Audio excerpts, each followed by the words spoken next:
Red Bull's partnership has been called into question.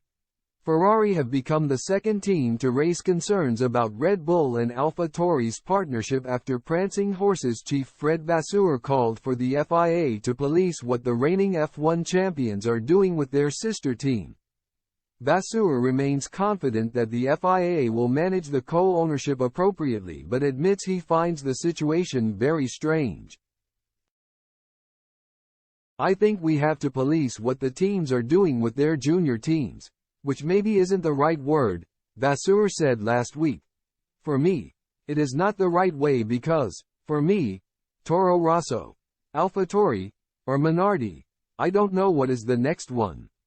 It's true what they are doing together, with Red Bull, is a strange situation with two teams owned by the same company. But the FIA has been able to manage it so far, and I am sure they will be able to in future."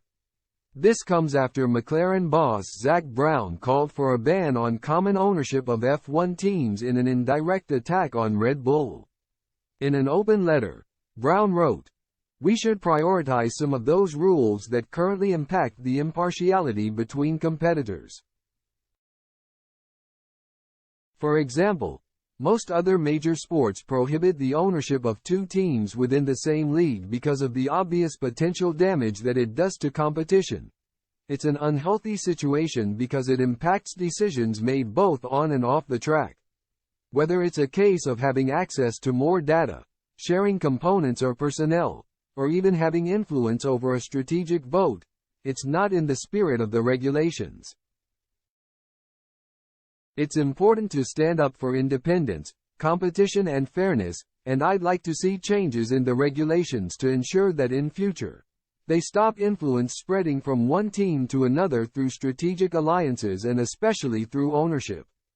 Formula One should be true to its brand and every team, except power units, should be totally independent of each other.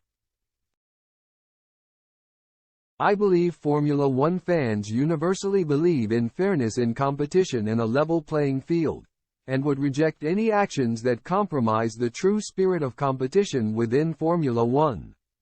Part sharing of information, shared ownership models, and strategic alliances within the sporting fabric will only serve to undermine the fans' belief in fair and fierce competition." Red Bull has owned two F1 teams since the mid-2000s. They bought Jaguar Racing in 2005 before purchasing Minardi a year later. Their sister team was initially named Toro Rosso but was renamed AlphaTauri, after Red Bull's fashion brand, in 2021.